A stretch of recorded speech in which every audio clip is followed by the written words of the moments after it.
Hello friends, this is आकाश और आप देख रहे हैं आकाश टॉक्स। आज हम आपको हिस्ट्री का एक बहुत ही बेहतरीन टॉपिक बताएंगे जो कि है cold war. Cold war basically होता क्या है? कोल्ड वॉर एक ऐसा टर्म है जिसमें कि दो सुपर पावर्स डैट कभी भी लड़ती नहीं है, क्योंकि वो इतने ताकतवर हैं कि वो एक दूसरे को बहुत ज़्यादा डैमेज पहुंचा सकते हैं, पर वो कोई भी ऐसा क्षण नहीं छोड़ते जिससे कि आप दोनों ह्यूमिलेट ना हो। और वो एक दूसरे से ज़्यादातर प्रॉक्सी वॉर्स के थ्रू ही लड़ते हैं। जैसे कि हम जान सकते हैं कि कोल्ड वॉर 1947 से 1991 के बीच में लड़ा गया था, पर बहुत से लोग आर्ग्यू करते हैं कि 1947 से ही पहले भी चालू था। ये कोल्ड वॉर बेसिकली यूएसए और यूएसएसआर के बीच में लड़ा गया था। यूएसएसआर को बोलते हैं union of Soviet and socialist Republic. जैसे कि आप इस मैप में दे सकते हैं कि बहुत से जो कंट्रीज थे सोवियत यूनियन को सपोर्ट करते थे। जो सोवियत यूनियन को सपोर्ट करने वाले ज़्यादातर देश ईस्टर्न यूरोप के और सेंट्रल यूरोप के थे ज़्यादातर, जैसे बुल्गारिया, चेकोस्लोवाकिया, ईस्ट जर्मनी वगैरह जी।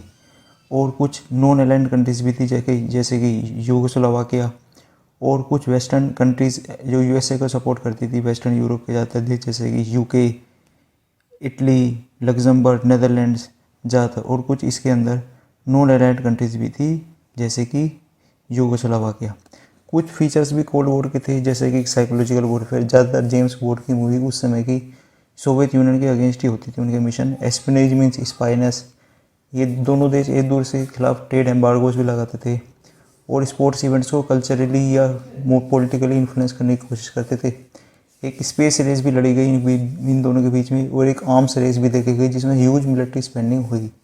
बहुत सारे प्रोपेगेंडा कैंपेन्स भी चालू हुए, जैसे कि सोवियत यूनियन को ज़्यादातर यूएसए ईविल बताता था, और एक ब्रिकमैनशिप भी थी, जैसे कि एक वॉर को इस हद तक ले जाओ कि वॉर स्टार्ट होने वाला है और फिर उसको बैकअप कर ले, जिससे कि ग्लोबल टेंशन बढ़ती थी। और इस दौरान ही न्यूक्लियर वेपन्स की शुरुआत हुई। और जैसे कि देख सकते हैं कि वेस्टर्न ब्लॉक और ईस्टर्न ब्लॉक में क्या था। जो वेस्टर्न ब्लॉक था उसमें यूनाइटेड स्टेट्स उसको लीड करता था, और वो सभी देश जो यूनाइटेड स्टेट्स को इसमें सपोर्ट करते थे, जैसे कि वो ज़्यादातर देश लिबरल डेमोक्रेट होते थे। और ईस्टर्न ब्लॉक ज़्यादातर सोवियत यूनियन और इसकी कम्युनिस्ट पार्टी और उनका इन्फ्लुएंस पूरी दुनिया पर। और ज़्यादातर सोवियत यूनियन एक नेटवर्क ऑफ ऑथोरिटेरियन स्टेट्स को ज़्यादातर ये देश सपोर्ट करता था। और आने वाली स्लाइड में हम देखेंगे कि फीचर्स क्या है यूएसएसआर और यूएसए गवर्नमेंट के। ज़्यादातर सोवियत यूनियन की जो इकोनॉमी थी वो एक हाईली सेंट्रलाइज्ड इकोनॉमी थी, जिसमें ज़्यादातर ब्यूरोक्रेसी का और बहुत ज़्यादा इसमें इंटरफेयर था। और ये टोटली एक टोटलिटेरियन रिजाइम्स थी। इसके जो सैटेलाइट स्टेट्स थे उसमें भी ज़्यादातर इसी तरह की गवर्नमेंट्स ये अपने चाहते थे। और यूएस गवर्नमेंट ज़्यादातर एक एंटी कम्युनिस्ट और राइट विंग गवर्नमेंट्स को ज़्यादातर ये सपोर्ट करती थी यूएसए की। और ज़्यादातर ये लेफ्ट विंग पार्टीज और रिवोल्यूशन अराउंड द वर्ल्ड जितनी भी थी, इसको ये सोवियत यूनियन इसको ज़्यादातर हमारी सपोर्ट करती थी। और हम अब देखेंगे ओरिजिन ऑफ कोल्ड वॉर कहाँ से होता है। जैसे कि मैंने बताया कि ओरिजिन बहुत से लोग आर्ग्यू करते थे कि 1947 से पहले से स्टार्ट हुआ था, तो बहुत से हिस्टोरियन इसको रशियन सिविल वॉर से भी देखते हैं। ये आप फोटो में देख सकते हैं कि एलाइड ट्रूप्स जो थे ये व्लादिवोस्तोक में अगस्त 1918 में मार्च कर रहे हैं। उस टाइम की ये मेजर रिवैलरीज थी जिसमें वाइट्स और रेड आर्मी के लोग आपस में लड़ते थे। वाइट्स आर्मी के ज़्यादातर रशियन ज़ार को सपोर्ट करते थे और रेड के कम्युनिस्ट कंट्री के थे, पर इसमें रेड आर्मी हमारी विक्टोरियस होती है। जब यहीं से इनका कॉन्फ्लिक्ट स्टार्ट हो गया था। अब इस कम्युनिस्ट आइडियोलॉजी को यूएसए कैसे रोके यूएसएसआर के खिलाफ?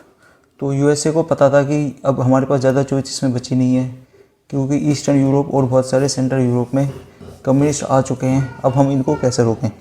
तो यूएसए ने इसमें 3 प्लान अपनाए, जैसे कि मार्शल प्लान। जो यूरोप में जब वर्ल्ड वॉर 2 के बाद बहुत ज़्यादा पैसों का क्राइसिस हुआ और ज़्यादा लड़ाई इसमें लड़ी गई है, तो इनको पैसा दो जिससे कि यूरोप को रिकन्स्ट्रक्शन हो जाए।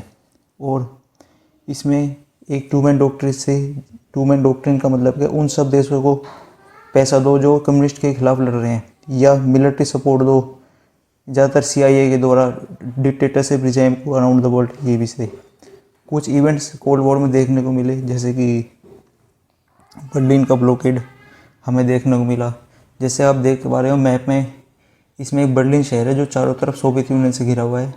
अब इसको कैसे हम सप्लाई दें, तो बहुत सारे यूएस और यूके ने इसमें बाय एयर इसको सप्लाईज देनी स्टार्ट करी जब स्टालिन ने इसकी घेराबंदी कर दी बर्लिन शहर की। पर ये इनका ज़्यादा सक्सेस नहीं हुआ स्टालिन का प्लान, क्योंकि वेस्टर्न कंट्रीज ने यहाँ पे अपना बाई एयर ये देना शुरू किया, जैसे आप फोटो में देख सकते हो। बट जर्मनी स्प्लिट हो गया ऑफिशियली 1949 में ही। अब हम देखते हैं कि इसमें क्या क्या हुआ। नेटो बना।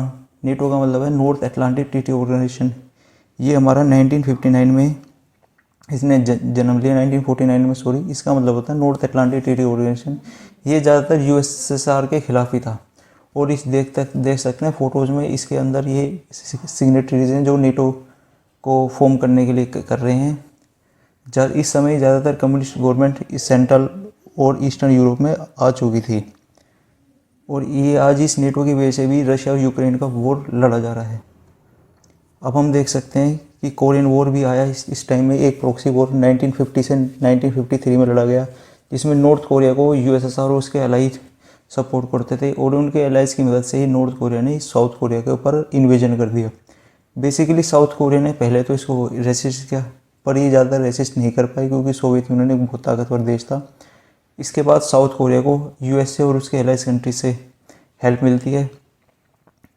उसके बाद हम ऐसा देखने को मिलता है कि साउथ कोरिया और नॉर्थ कोरिया बिल्कुल हो गए। ये 30th पैरेलल लाइन है जो साउथ कोरिया और नॉर्थ कोरिया को अलग करती है। और जब से एक स्टेलमेट इन दोनों में देखा गया है और ये इनकी इंटरनेशनल बॉर्डर भी बनी है। उसके बाद वियतनाम वॉर लड़ा गया 1955 से 1975 तक, जिसमें कि नॉर्थ वियतनाम तो यूएसएसआर और उसके एलाइज का सपोर्ट था, और जबकि साउथ वियतनाम को यूएसए और उसके एलाइज का सपोर्ट था। ये बहुत ही एक बड़ा ही खूनी संघर्ष लड़ा गया, जिसमें यूएसए की बहुत ही ज़्यादा करारी हार हुई इसमें, क्योंकि यूएसए ने भी नॉर्थ वियतनाम में बॉम्बिंग करना तक स्टार्ट कर दिया था इस युद्ध को जीतने के लिए। पर 1975 में आते आते साइगोन गिर गया और यूएसएसआर बैक्ड नॉर्थ वियतनाम इसमें जीत गया। और वियतनाम का रीयूनिफिकेशन हमें इसमें देखने को मिला। अब हम मेजर इवेंट्स देखते हैं 50s में क्या क्या हुआ। वॉर्सो पैक्ट साइंड हुआ 1955 में। वॉर्सो पैक्ट बेसिकली यूएसएसआर द्वारा बना गया था नेटो को कन्फर्म करने के लिए। नेटो का एक आर्टिकल 5 है कि अगर किसी देश पे हमला होता है तो समझ लो सब देशों पर हमला होता है। तो इसी को काउंटर करने के लिए यूएसएसआर ने एक वॉर्सो पैक्ट भी साइन किया है, पर ये ज़्यादातर चल नहीं पाया वॉर्सो। फिर एक इसमें स्पेस रेस देखने को मिली, और यूएसएसआर ज़्यादातर कॉलोनियल गवर्नमेंट को एशिया, लैटिन अमेरिका और इन सबको फेंकना चाहता था बाहर। इसमें हंगेरियन रिवोल्यूशन भी हुआ जिसमें सोवियत ने उसको क्रश कर दिया। एक स्विस क्राइसिस भी हुआ 1956 में, जिसमें भी सोवियत यूनियन ने इजिप्ट का साथ इसमें दिया। अब हम देख सकते हैं मेजर वर्ल्ड ऑर्डर कंट्रीज़, ये बहुत इंपॉर्टेंट हो गई है। इसमें जो ब्लू ये आप देख सकते हैं, इसमें फर्स्ट ऑर्डर कंट्रीज़ बोलते थे इनको, यूएसए और इसके एलाइज को। और इसमें रेड में जो है ये है हमारे सोवियत यूनियन और इसके एलाइज को, और ग्रीन में बोलते हैं थर्ड ऑर्डर कंट्रीज़, जो बिल्कुल भी नॉन अलाइंड थी। इनका किसी से भी कोई लेना देना नहीं था। ये बेसिकली टर्म्स 1991 के बाद आ गए। ये टर्म ज़्यादातर यूज़ में नहीं आया क्योंकि उस टाइम सोवियत यूनियन का कोलैप्स हो ही गया था एक तरह से। और अब हम देखते हैं 60s के मेजर इवेंट। इसमें U2 प्लेन इंसिडेंट होता है। U2 प्लेन क्या था, एक अमेरिकन प्लेन था जो रशिया में ये क्रैश कर गया था, और इसके पायलट जो थे वो इसके उन्होंने यूएसएसआर ने जिंदा ही पकड़े थे। तो यूएसएसआर ने इस पर ये लगाया आरोप कि U2 एक स्पाई प्लेन था और यूएसए हमारी स्पाई कर रहा है। इसके बदलाव में 1960 में एक पेरिस समिट हुई थी, जिसमें यूएसएसआर के लीडर जो थे निकिता खुर्चोव, उन्होंने इस समिट को अटेंड करने से मना कर दिया, और ज़्यादातर इसमें गए भी तो अमेरिकन काउंटरपार्ट से हैंडशेक करने से भी मना कर दिया। और इसमें हमारा क्या हुआ, बर्लिन वॉल का कंस्ट्रक्शन भी बिगिन हो गया 1961 में। अब हम देखते हैं कि 1962 में एक मेजर इवेंट भी हुआ, इसमें क्यूबन मिसाइल क्राइसिस बोल सकते हैं। ये एक कम्युनिस्ट लीडर फिदेल कास्त्रो इसके अंदर अपॉइंट होते हैं वहाँ पे क्यूबा में। तो यूएसएसआर को बहुत अच्छी जियोग्राफिक लोकेशन मिल गई कि अब तक कम्युनिस्ट गवर्नमेंट क्यूबा में आ चुकी है, तो हम अपने बैलिस्टिक मिसाइल्स क्यूबा में तैनात कर देंगे, जिससे कि यूएसए के अंदर क्या हुआ, बहुत ज़्यादा ही इसमें पैनिक आ गया कि ऐसा कैसा हो सकता है। जैसा आप मैप में देख सकते हो, ये यूएसए है और ये क्यूबा है। क्यूबा में बैलिस्टिक मिसाइल, यूएसए का बहुत बड़ा एक एरिया इसके अंदर आ गया।